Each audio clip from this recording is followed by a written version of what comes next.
Made by Maxine.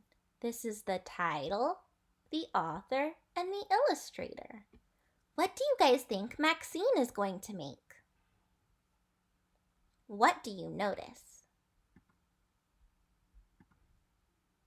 Made by Maxine. Meet Maxine. She likes making new things from old things. She deconstructs and reconstructs, unscrews and re-glues.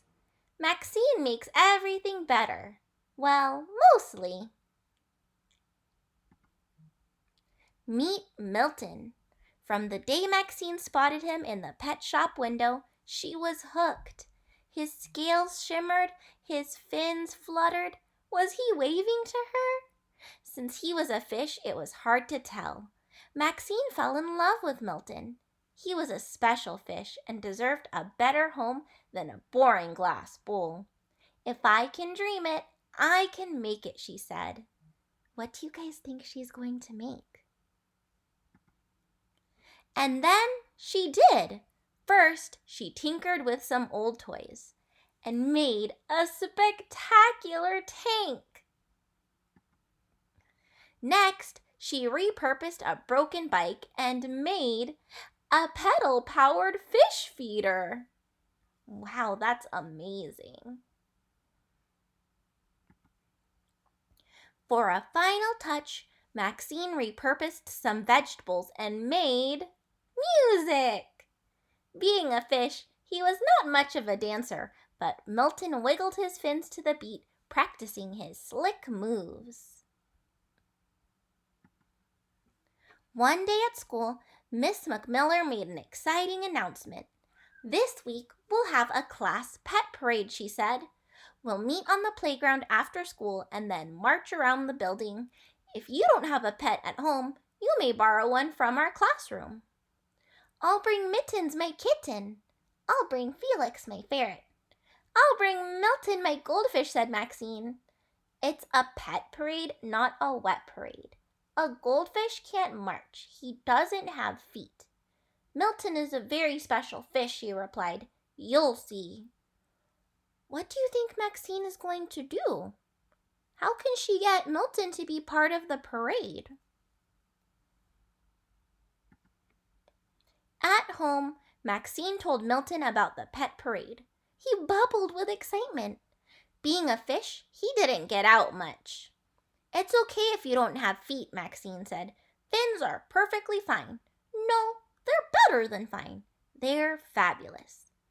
But Milton's spectacular tank was also spectacularly heavy. Maxine moved Milton into his old bowl. It was boring, but easier to carry. This is only temporary, she reassured him. Then they practiced marching. Splish, splosh, splish. Maxine's enthusiasm was dampened, along with her sneakers. What's the problem she's having right now? How do you think she can solve it? We need to make this bowl better, said Maxine. She collected containers from all around the house. Maxine fitted and filled, fixed and fiddled. And failed. How do you think she feels right now? Maybe this isn't such a good idea. Maybe I should borrow the class hamster instead. Was Milton crying?